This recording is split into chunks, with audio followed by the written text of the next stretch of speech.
Alors bonjour, dans ce cours, on va s'intéresser de plus près aux engrenages. Donc les engrenages, vous en avez sûrement déjà vu, c'est en fait des roues dentées qui permettent de transmettre un mouvement. Donc on les retrouve dans beaucoup de mécanismes en mécanique, notamment dans des montres, dans des réveils, dans des moteurs, dans la boîte de vitesse de votre voiture aussi. C'est quelque chose de très répandu et ça permet de transformer un mouvement. Donc au niveau de la chaîne d'énergie, on se situe après la conversion de l'énergie, on est dans de l'énergie mécanique et on va transformer cette énergie mécanique de rotation en une autre énergie mécanique de rotation.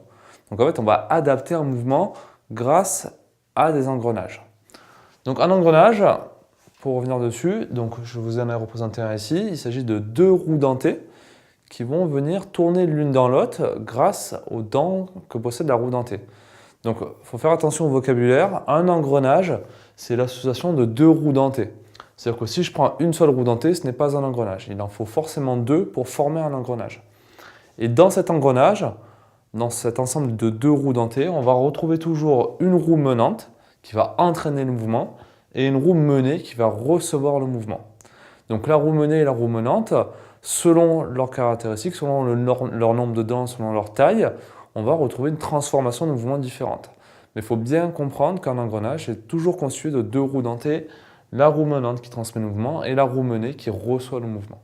On va maintenant voir les différents types d'engrenages qui existent. Donc il y en a 4 grandes familles et on va voir un peu leurs spécificités. Donc le premier, le plus classique, le plus connu en fait de tout le monde, c'est ce qu'on appelle l'engrenage cylindrique. On le nomme aussi parfois l'engrenage droit. Donc l'engrenage cylindrique, il permet de transmettre un mouvement entre deux arbres parallèles, un mouvement de rotation bien entendu. Donc c'est-à-dire si j'ai deux arbres de rotation parallèles, les engrenages vont pouvoir transmettre la rotation grâce à la roue menante et à la roue menée. Au niveau de la représentation dans un schéma cinématique, je vais représenter mon engrenage vu de face comme ceci, avec la roue menante et la roue menée, ou inversement. Et donc on observe bien qu'au niveau du sens de rotation, que lorsque j'ai la roue menante qui tourne dans un sens, la roue menée va tourner en sens inverse. Et vu de profil, ça se représente comme ça dans un schéma cinématique. Deuxième grande famille d'engrenages, on va retrouver les engrenages coniques. Ils servent principalement à faire ce qu'on appelle un renvoi d'angle, c'est-à-dire que je vais changer l'axe de rotation. Si je prends cet exemple, donc là on a la représentation dans un schéma cinématique d'un engrenage conique. J'ai l'engrenage vert qui va tourner autour de l'axe X, c'est-à-dire que son arbre va tourner autour de l'axe X. Et grâce à la forme des engrenages, donc en forme de cône, je vais récupérer une rotation autour de l'axe des Y. Donc c'est un engrenage, on voit bien que les axes de rotation des deux arbres sont concurrents d'un même point. Ils sont dans le même plan. Nouvelle famille d'engrenages, les engrenages roues et vis sans fin. Donc c'est un engrenage un peu particulier parce qu'on ne va pas utiliser deux roues dentées, mais une roue dentée et ce qu'on appelle une vis sans fin. Donc une vis sans fin, c'est comme une vis et c'est l'action de rotation de la vis qui va entraîner la roue dentée. C'est-à-dire qu'en tournant, cette vis va donc faire avancer la roue dentée grâce à son pas de vis et je vais donc transmettre un mouvement de rotation entre deux arbres parallèles non concurrents. Donc si on regarde la schématisation, je vois bien mon arbre, ma roue dentée qui va tourner sous l'effet de la rotation de la roue et vis sans fin. Donc vu de face, on le voit un peu mieux. On a la roue dentée, donc je ne représente pas les dents dans un schéma cinématique. Je représente ma roue dentée uniquement avec un cercle pour simplifier. La roue et vis sans fin, et lorsque la roue et vis sans fin va tourner, je vais observer un mouvement sur la roue dentée. Donc on a une transmission de mouvement coudé aussi, cette fois-ci, sauf que les deux axes ne sont pas forcément concurrents, ils ne sont même pas concurrents, mais la condition, il faut qu'ils soient perpendiculaires pour bien transmettre le mouvement. Cette solution, l'avantage, c'est qu'elle n'est pas réversible, ça veut dire qu'un mouvement de la roue dentée en vert ne peut pas généralement faire tourner la roue et vis sans fin. Donc on a le mouvement que dans un seul sens, à l'inverse des autres roues dentées, des autres types d'engrenages où le mouvement peut être réversible. C'est-à-dire que si la roue menante devient la roue menée, j'ai quand même transmission de mouvement. Dernière famille un peu particulière des engrenages, c'est ce qu'on appelle les engrenages à crémaillère. Donc c'est une famille bien distincte parce que c'est un engrenage qui ne permet pas de transmettre un mouvement de rotation, mais qui va transformer un mouvement de rotation en un mouvement de translation. Donc le principe, c'est qu'on va retrouver une roue dentée et ce qu'on appelle une crémaillère, donc c'est comme une roue dentée à plat en quelque sorte. Et lorsque cette roue dentée va tourner, la crémaillère va se déplacer dans un mouvement de translation. Et l'inverse est vrai aussi, si je déplace mes crémaillères dans un mouvement de translation, c'est la roue dentée qui va se mettre à tourner. On a bien une transformation de mouvement de translation en rotation et inversement de rotation en translation. Alors, pour caractériser nos engrenages, on va parler du rapport de transmission. Alors, ce rapport de transmission, on le note R. Ici, je prends deux engrenages 1 et 2. c'est le rapport entre le nombre de dents de la roue menante et le nombre de dents de la roue menée. Donc, le nombre de dents, on le note par Z, c'est la lettre qu'on utilise pour désigner le nombre de dents.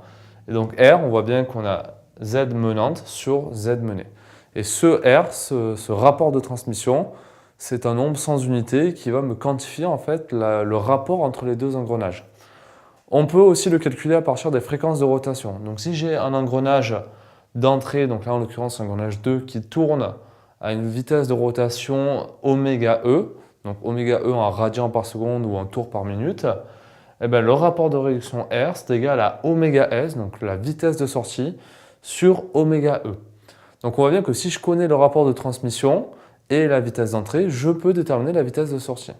On remarque que si le rapport de transmission est inférieur à 1, alors on a oméga S, donc la fréquence de rotation de sortie, qui est inférieure que la vitesse de rotation d'entrée. Donc si j'ai quelque chose d'inférieur en sortie, j'ai donc un engrenage qui est dit réducteur de vitesse. Je vais réduire la vitesse de mon engrenage. Je vais réduire la vitesse de mes arbres de sortie. A l'inverse, si j'ai R supérieur à 1, alors j'ai oméga S qui est supérieur à oméga E. Et donc dans ce cas-là, si j'augmente la vitesse de sortie, j'ai un multiplicateur de vitesse. C'est-à-dire que mon train d'engrenage va me servir à multiplier la vitesse. Alors, on voit que les engrenages servent à modifier les vitesses, à les réduire ou les multiplier, mais ça agit aussi sur le couple. C'est-à-dire que si je réduis ma vitesse, je vais augmenter mon couple en conséquence par le même rapport de transmission. Et si je augmente ma vitesse, je vais réduire le couple de mon mécanisme. Alors, les engrenages, on se sert principalement dans les moteurs, par exemple. Si j'ai un petit moteur électrique qui me donne une fréquence de rotation, cette fréquence de rotation est très rapide, mais possède très peu de couple. Donc, je peux adapter un train d'engrenage pour réduire sa vitesse, mais à l'inverse, augmenter son couple.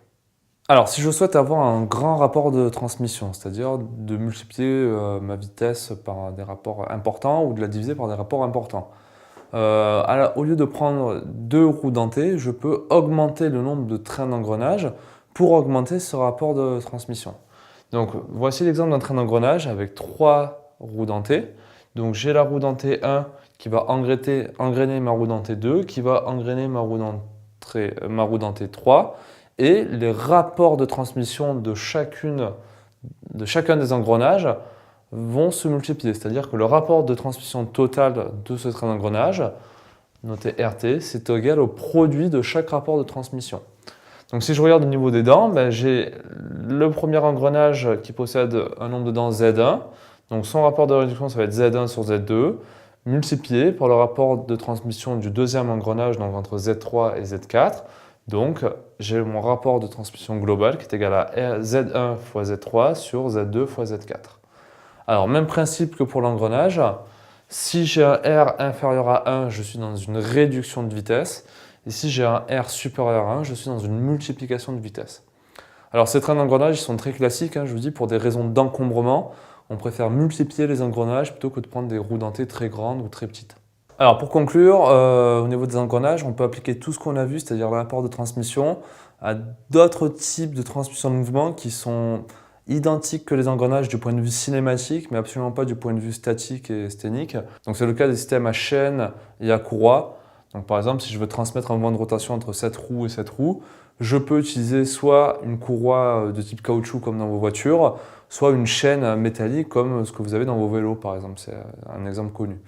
Donc sur ce système-là, je peux appliquer les mêmes lois au niveau des rapports de réduction, au niveau de la transmission cinématique, mais pour ce qui est de la transmission de puissance, de la transmission de couple, on va retrouver des notions différentes qu'on verra dans une prochaine vidéo.